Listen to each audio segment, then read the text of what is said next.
আজকে আমি মুড়িঘণ্ট বা মুগ ডাল যেটাই বলেন মাছের মাথা দিয়ে করে আপনাদের দেখাবো। আসসালামু আলাইকুম, welcome to my channel and Facebook page. কেমন আছেন সবাই? আশা করছি সবাই অনেক ভালো আছেন। এখানে আমি মুগ ডাল নিয়ে নিয়েছি। তো মুগ ডাল দেখতে পাচ্ছেন, এখানে মুগ ডালগুলো আমি কড়াই ভেজে নেব। তো মুগ ডাল ভাজার সময় কোনো তেল দিতে হয় না। কড়াই একটু গরম হয়ে আসলে কড়াইয়ের মধ্যে মুগ ডালগুলো আমি দিয়ে দেব। তো দেখুন, মুগ ডালগুলো দিয়ে দেওয়ার পর ভাজতে হবে। তো যখন দেখবেন যে হালকা লালচে লালচে কালার হয়ে এসেছে, তখন ডালগুলা নামিয়ে ফেলতে হবে। তো আপনারা চাইলে মুগ ডালগুলো ধুয়ে ভেজে নিতে পারেন। তো আমি যা করি, ভাজার পরে মুগ ডালগুলো ধুয়ে নিই। তো দেখুন, মুগ ডালগুলো লালচে কালার চলে এসেছে। একটু পর আমি নামিয়ে ফেলবো। তো দেখুন, কালারটা আমি আপনাদের দেখিয়ে দিচ্ছি। বেশি ডিপ করার দরকার নেই। হালকা হালকা লালচে যখন হবে, তখন আপনারা মুগ ডালগুলো নামিয়ে নেবেন চুলার উপর থেকে। তো এবার আমি ডালগুলো ধুয়ে নেব। একটু ঠান্ডা হওয়ার পর ডালগুলো ধুয়ে নেবেন, গরম অবস্থায় ধোয়ার দরকার নেই। তো দেখতেই পাচ্ছেন, ডালগুলো আমি ধুয়ে নিচ্ছি। ডালগুলো একটু ভালোভাবে ধুয়ে নেবেন, ডালে ময়লা থাকতে পারে। তো দেখতেই পাচ্ছেন যে হলুদ রঙটা কেটে গেছে। আমার ডাল খুব ভালোভাবে ধোয়া হয়ে গেছে। এবার আমি প্রেসার কুকারে ডালগুলো সিদ্ধ করতে দেব। তো আপনারা পরিমাণ মতো পানি দেবেন, দিয়ে সিদ্ধ করবেন।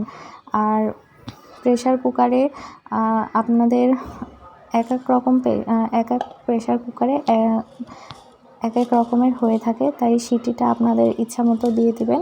আর এখানে আমি বড় মাছের মাথা নিয়েছি, এই মাথা দিয়ে আজকে আমি মুগ ডালটা রান্না করব। তো দেখুন, আমার ডালটা সিদ্ধ হয়ে গেছে, খুব সুন্দরভাবে কিন্তু সিদ্ধ হয়েছে, আপনারা দেখতেই পাচ্ছেন। তো ডালটা সিদ্ধ করার পর আমি ভালোভাবে ম্যাশ করে নেব। ডাল ম্যাশ করার পর সামান্য একটু পানি দেব। দেওয়ার পর খুব ভালোভাবে, যেন গোটা গোটা ভাব না থাকে, সেভাবে আমি নিয়ে নেব। তো দেখতেই পাচ্ছেন, আমি পানি দিয়ে পুরাটা খুব ভালোভাবে তৈরি করে নিয়েছি। তো এইবার আমি মাথাটা রান্না করার জন্য প্রথমে প্যানে তেল দিয়ে দিলাম। তেলটা গরম হয়ে আসলে এই তেলের মধ্যে আমি এক একে সবগুলো মশলা দিয়ে দেব। তো প্রথমেই আমি পেঁয়াজ দিয়ে নিলাম। তো পেঁয়াজটা হালকা বাদামি করে ভেজে নিতে হবে।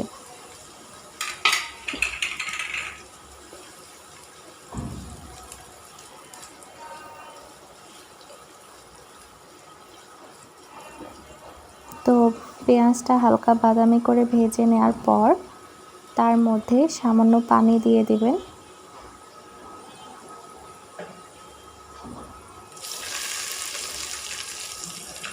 তো পানি দিয়ে একটু নেড়ে চেড়ে নেওয়ার পর এর মধ্যে আমি অন্য মশলাগুলা দিয়ে দেব। তো দেখুন, আমি এখানে কাঁচামরিচ দিয়ে দিলাম, তেজপাতা, এখানে কালো ফল, এলাচ, দারুচিনি, লবণ পরিমাণ মতো, হলুদ গুঁড়া, এবার মরিচ গুঁড়া দিয়ে দিলাম। তো যেহেতু বড় মাছের মাথা, তাই একটু ঝালটা বেশি দেব আমি, তাছাড়া ভালো লাগবে না খেতে। তারপরে আমি এখানে আদা বাটা দিলাম, রসুন থেতো করে নিয়েছি, আর দিয়ে দিলাম জিরা বাটা, আর এখানে দিলাম রাঁধুনি বাটা। তো রাঁধুনি বাটা যদি আপনারা দেন, তাহলে আলাদা একটা স্বাদ পাবেন। রাঁধুনি বাটা দিলে অনেক ভালো লাগে।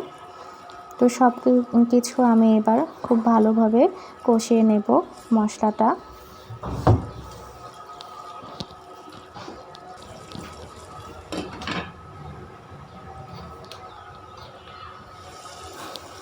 মশলা আমার কষানো হয়ে গেছে। এবার কষানো এই মশলার মধ্যে আমি মাছের মাথাটা দিয়ে দেব। তো দেখুন, কালারটাই কিন্তু চেঞ্জ হয়ে এসেছে মশলার। যখন দেখবেন যে তেলগুলা উপরে ভেসে উঠেছে, তখন ভাববেন যে মশলাটা কষানো হয়ে গেছে। ভালোভাবে না কষালে কিন্তু আদা জিরার একটা গন্ধ লাগতে পারে। তো দেখুন, কষানো মশলার মধ্যে আমি মাছের মাথাটা দিয়ে দিলাম।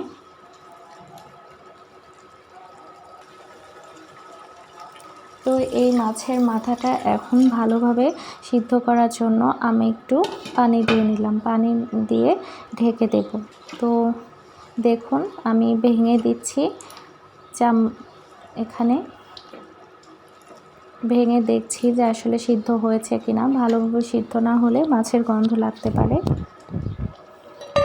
তো আমি এবার যা করব, যে মাছের যে কাঁটাগুলো আছে এই কাঁটাগুলা বেছে তুলে নেব, তাছাড়া ডালের মধ্যে শুধু কাটা কাটা হয়ে থাকবে। তো আমি এখানে সব কাঁটাগুলা উঠিয়ে নেব। তো দেখুন আমি এতগুলা কাঁটা উঠিয়ে নিয়েছি, আরও আছে, ওগুলা না উঠালেও হবে। তো মাছটা খুব ভালোভাবে আমার কষানো হয়ে গেছে। এবার আমি কষানো মাছের মধ্যে যেই সিদ্ধ করা ডাল ছিল সেই ডালগুলা দিয়ে দেব।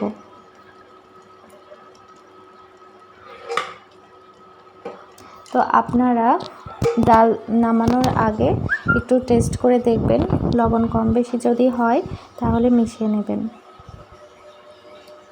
তো এইবার আমি ডালগুলা দিয়ে দিলাম, দিয়ে খুব ভালোভাবে মাছের সাথে মিশিয়ে নেব।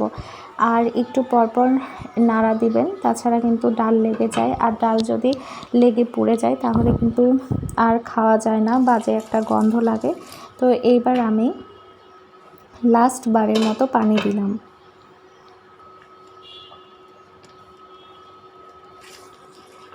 তো দেখুন আমার ডালে এরকম বলক চলে এসেছে। গ্রামের লোকেরা বলে ঘুঘু ডাকছে, ঘুঘু ডাকলে নাকি বোঝা যায় যে ডালটা হয়ে গেছে। তো আমি বাগার দেব, তার জন্য এখানে আর একটা প্যানে তেল দিয়ে নিলাম। তো তেলের মধ্যে পেঁয়াজ কুচি আর ডাল মশলা এগুলা দিয়ে একটু ভেজে নেব। তো দেখতেই পাচ্ছেন পেঁয়াজের কালারটা একবারে বাদামি কালার হয়ে গেছে আর বাগারের জন্য তৈরি হয়ে গেছে। আপনারা যদি এই বাগারটা দেন তাহলে কিন্তু ডালের স্বাদ আরও দ্বিগুণ হয়ে যায়। তো বাগার দেওয়ার পর এই ডালগুলা নেড়ে ছেড়ে দেব। আর লাস্টে যেটা করব সেটা হচ্ছে ভাজা জিরার গুঁড়া মিশিয়ে দেব।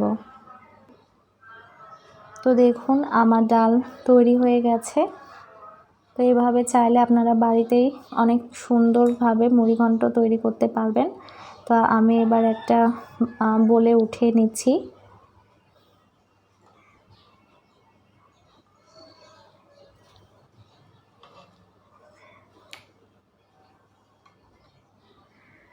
তো দেখুন আমার বাটিতে উঠে নেওয়া হয়ে গেছে।